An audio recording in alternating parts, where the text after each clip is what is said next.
You're in the market for a multi-effects modulation pedal, and you're all set on the Strymon Mobius.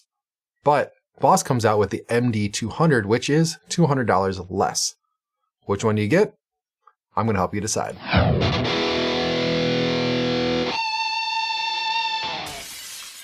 What is up, everyone? Man Bun Metalhead here. I've been using the Strymon Mobius for about 4 or 5 years now, and while it's a great pedal, it takes up a lot of space on my pedal board and is pretty underutilized. When Boss announced the MD-200 last year, I was pretty excited because I could possibly replace the Mobius with it, saving some space and moving some pedals around and adding another pedal onto my pedal board. I'm planning on replacing my Hall of Fame Mini and my Flashback Mini with a combo delay reverb pedal. So subscribe if you want to hear more about that. But can the MD-200 replace the Mobius? Unfortunately, it's not a cut and dry answer. It really depends a lot on what you're going to do with the pedal. In order to compare these pedals, obviously we're going to look at the effects. We'll look at the features and connectivity, ease of use, size, and price. When first working on this video, I wasn't planning on doing any sound tests, just an overall comparison, but as I was looking between the two, it didn't make sense not to. So I will be doing sound comparisons, but I won't be doing every single sound that each pedal makes, mostly just enough to show the differences or similarities between the two pedals. The easiest thing to compare is the price. The Mobius retails for $450, whereas the MD-200 retails for $250. $200 is a pretty significant price difference, but is it justified? Next, let's go over size. The MD-200 measures at 5 7/16 by 4 by 2.5 inches, and the Mobius at 5 by 6 3/4 by 1 7/8 inches. Comparing the area each unit takes up, the MD-200 is at 21.8 square inches, and the Mobius is at 33.8 square inches. That means the MD-200 takes up just over a third less area than the Mobius. However, the MIDI connections for the MD-200 are on the side of the unit. So if you are using MIDI, you'll need to add about another 5/8 of an inch or so to the width. This changes the total area to about 25.1 square inches, which is about a quarter less than the Mobius, which is still significant. Speaking of connections, we might as well move on to features and connectivity. Both units have MIDI in and out connections, which means they can both be controlled by MIDI, which you guys know how much I like that. The Mobius has standard 5-pin DIN connections, whereas the MD-200 has 1/8-inch MIDI connections. I do like the smaller size of the 1/8-inch connectors, but finding cables can kind of be a pain in the butt. As far as I know, the only cable that really works that you can buy right out is one that is sold by Boss. I tried another cable on Amazon, but unfortunately it just didn't have the right pinout on the DIN side, which didn't really make a whole lot of sense to me. I did end up making my own custom cables with right angle MIDI DIN and 1/8-inch connectors. Both pedals have mono and stereo inputs and outputs, and on both of them, you can change the second set of inputs and outputs to an effects loop instead of stereo. On the Mobius, it's easier to make that change just by hitting a switch. On the MD-200, you have to go into the menus to make that change. They both have an expression input. They both also have tap tempo buttons as well as tap division controls. On the MD-200, there's actually a physical button to control the tap division. On the Mobius, you have to go into the menus in order to change that. You can save up to 200 patches on the Mobius and 128 on the MD-200 as long as you have firmware version 1.10. The MD-200 is limited to 6 parameters because it has 6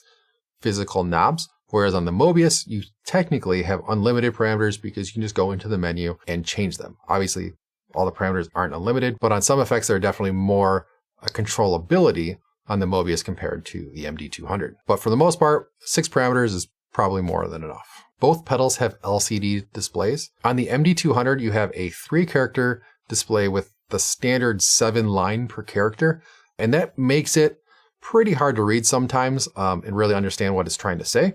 On the Mobius, you have a 6-character display and you have more definition per character and the screen scrolls, so you really don't have any issues trying to figure out what the unit is trying to say or what you're trying to read. You can update both pedals. On the Mobius, you do it through the MIDI connections, and on the MD-200, you do it through the micro USB connector. I have updated both of these pedals, and the Mobius is definitely quite a bit easier to do.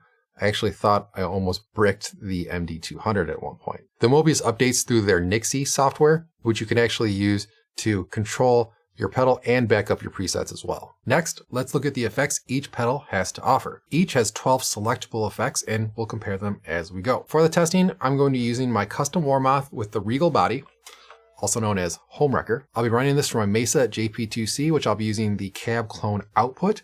And most of the testing is going to be through the clean tone, which doesn't sound too bad through the cab clone. I will be doing one comparison with the dirty channel. Doesn't sound as great as mic'd up, but it'll get the point across, and hopefully you guys won't give me too much crap about my tone. I'll be using the neck pickup in this guitar, which is a bare knuckles Rebel Yell, and I'll have that in coil tap mode, so I'll be using the coil that is closest to the neck. I'll also be playing that through my pedal board, which has a Empress compressor and a timeline for a slapback delay. First off is chorus. This is probably the most important effect that you need to nail in a modulation pedal. The MD-200 has two chorus settings, or chorus effects, the chorus and the CE1 chorus, which is a model of the classic Boss CE1 chorus pedal. The Mobius has one chorus effect, but with 4 different chorus modes. You have debucket, multi, detune, and digital modes. I'm not including vibrato because that's not really a chorus in my opinion, and we'll get into that a little later. So technically you have 2 choruses on the MD-200 and 4 on the Mobius. The debucket mode on the Mobius seems pretty close to the CE1 chorus on the MD-200.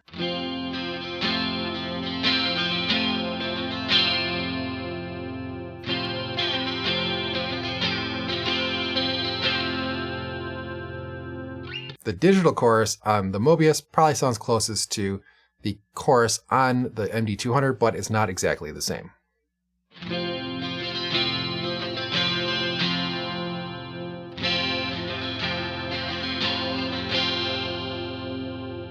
All the chorus effects on these 2 pedals really sound great.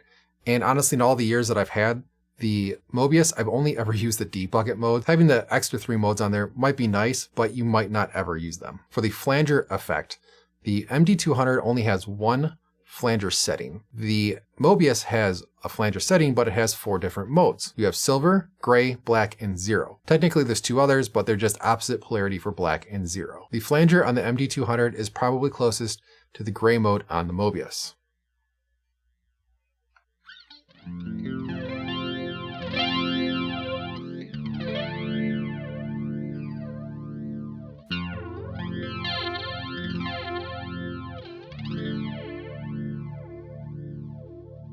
Overall, it's hard to say which one I like better. They both sound great, but there is more flexibility in the Mobius. It really depends on how much you use a flanger and if the MD-200 sound would work for you. If not, you might have to go with the Mobius. Next, the phasers. The MD-200 has 2 different phasers, a phaser and a vintage phaser, which is modeled after the classic MXR Phase 90 phaser. The Mobius has 1 phaser effect, but it has 7 different modes. In the manual, they give you instructions on how to get that orange box sound, which are obviously going for the Phase 90. When playing around with the phasers, I really do prefer the Mobius over the MD-200.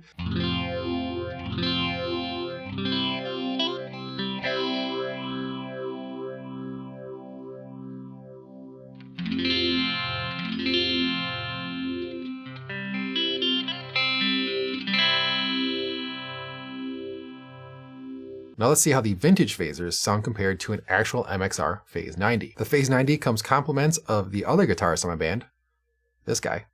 He always leaves his pedal board at my place between practices, and I figured, if I got it here, why not compare it? Let's see how they sound.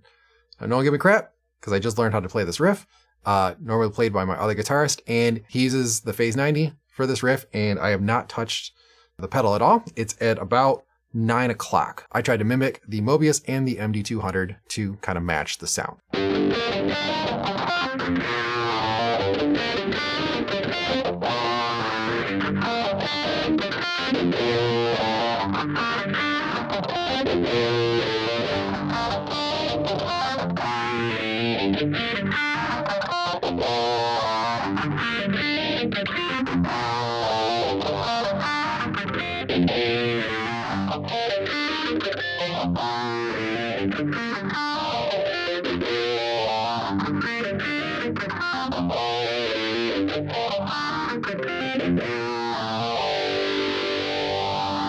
To me, the MD-200 does a better job of mimicking the Phase 90, but I do prefer the sound of the Mobius a little bit more. Overall, if I didn't have the Mobius, I could probably get by with the phasers on the MD-200. Next, we have Vibe. The classic Vibe effect on the MD-200 is modeled after the vintage Univibe. And I believe the Vibe effect on the Mobius is also modeled after the same unit.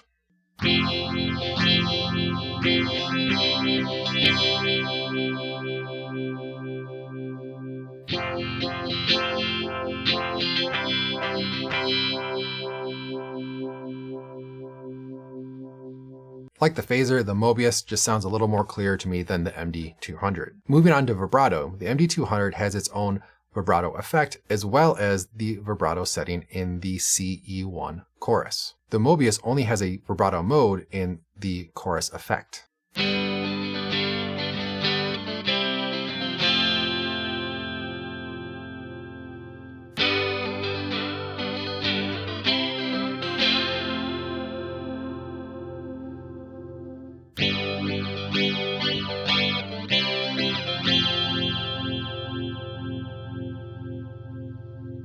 The next effect is tremolo. The Mobius has a vintage trem and a pattern trem. The MD-200 has a tremolo and a slicer. Now you'll understand why I grouped the slicer with the trems in just a minute. The vintage trem on the Mobius has 3 different modes, and the pattern trem, you can change the wave shape as well as the pattern. You can also change the waveform on the MD-200, but it ranges from 1 to 100. I think at the 1 setting, you get pretty much a sine wave.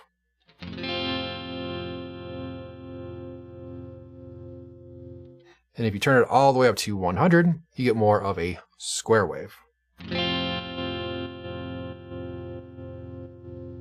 Anywhere in the middle, you kind of combine those two. On the Mobius, here's the vintage trem in tube mode.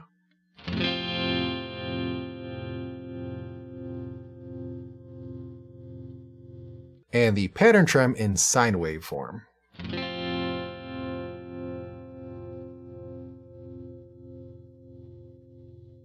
You can do a lot more on the pattern trem, like changing the waveform or adjusting the beats. For instance, I set up this pattern to pulse an SOS signal. It'll have 3 fast pulses, 3 long pulses, another 3 fast pulses, and then a break. Another nice part about the Mobius is you can actually see the pattern being flashed here above the tap button. So let's see how it sounds.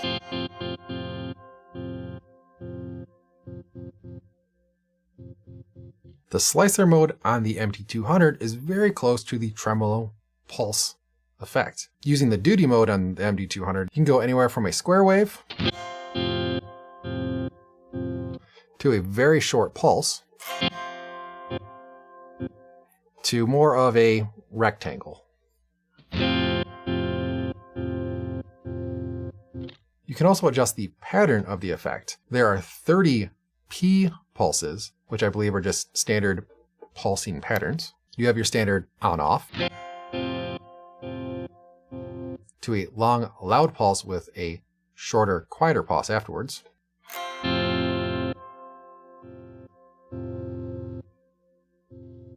There are also 20 H patterns, which I think are more harmonic patterns. If you want patterns, the Mobius is definitely the way to go because you can really easily control those patterns. You don't have overall control of the length of the trem, but you can use a pulse, a square, or a rectangle and pretty much get you anywhere you need to go. The patterns on the MD-200 are kind of gimmicky. You don't really know what they're going to do until you try them, and there's no rhyme or reason to what they do. On to Rotary. This is an effect that I never use, so I'm going to try to do my best to give you guys a good comparison. You are able to set slow and fast speeds on both of these units. Slow on the MD-200 is between 0.35 and 1.05 Hertz, and on the Mobius is 0 to 1 Hertz. Fast on the MD-200 is 3.5 to 10.5 Hertz, and on the Mobius is 0 to 8.5 Hertz. On the Mobius, it's actually harder to set the slow number to a specific number because it only has a kind of bar that you go between, but then you can go back and look what it was set to, but then you have to go between the menus to adjust and go back to see what it is if you're looking for a specific setting.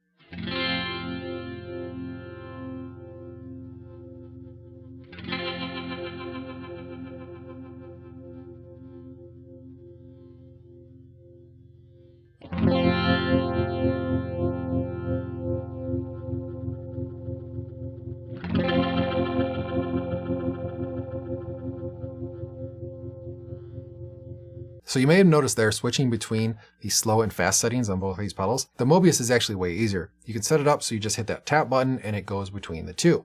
On the MD-200, the only way to do that is by adjusting the rate knob to slow or fast. And that just makes it a little more cumbersome, especially if you want to change it while you're playing.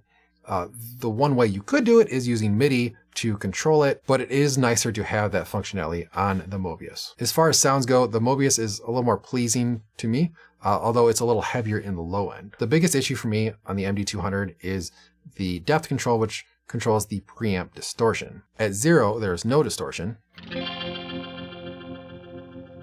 But once you set the depth to 1, it's very noticeable.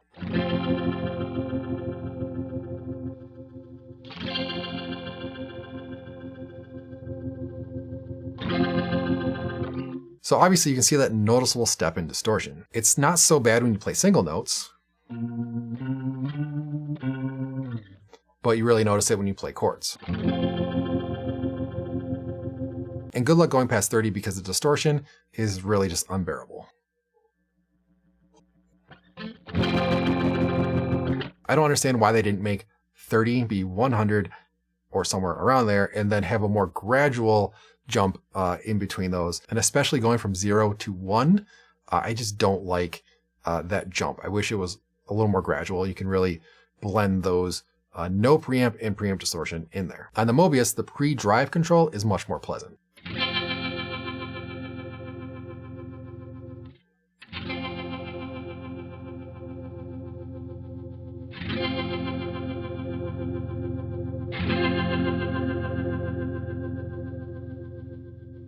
To me, the Mobius is the clear winner in the rotary effect. The last similar effect we have on these is the auto-wah, not Ottawa, on the MD-200 and the filter on the Mobius. Those don't sound the same, but they actually are. On the Mobius, you can actually change the filter from wah, low pass or high pass filter, and on the MD-200, you can do the same filters. Playing around with them, they sound almost identical.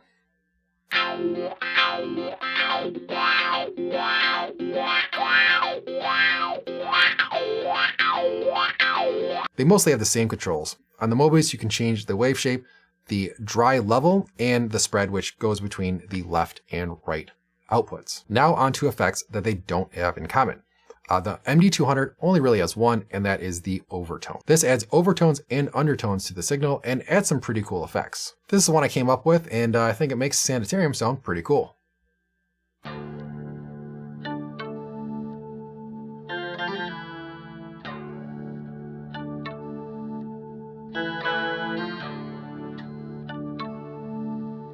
On the Mobius, you have Auto Swell, Formant, Destroyer, and Quadrature. Auto Swell is what it sounds like, automatically raises the volume or swells the volume, and you can add some modulation in there as well.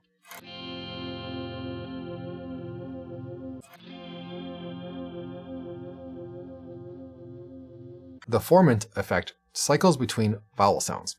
Listen closely and maybe you can hear this say E-I.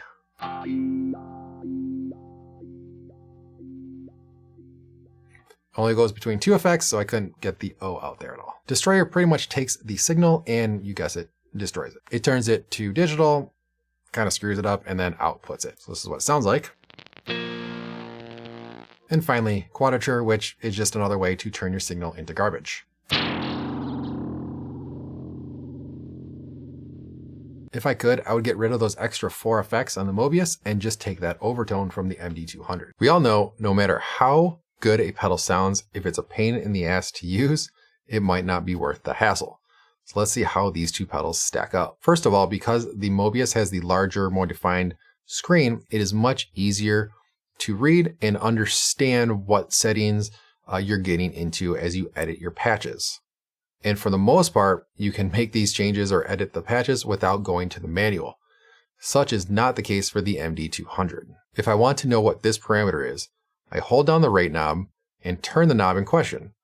But how am I supposed to know what that is? By the way, that selects the waveform. On the Mobius, this is way easier to understand. Switching between banks is also way easier on the Mobius. They are organized into banks with 2 patches on each bank. You can go up or down between banks and then select your preset. On the MD-200, you can only go up to the next preset, by hitting either the small or large memory buttons. And make sure you have the maximum preset set so you don't go all the way to the end before you go around. You can select the patch by hitting the rate knob until you see the patch number and then using that knob to go back and forth between patches. But this is not useful in a live scenario. This shouldn't be as big of a deal because you should be controlling these pedals with MIDI anyway. When it comes to saving and changing patches on these, this is where the MD-200 starts to really fall apart. First of all, you can name patches on the Mobius, so it's easy to remember what that patch is for. On the MD-200, you only have patch numbers, so you should probably start a spreadsheet so you remember what those patches are for. When recalling a patch on the MD-200, there is no indication what effect is saved on that patch. Absolutely zero.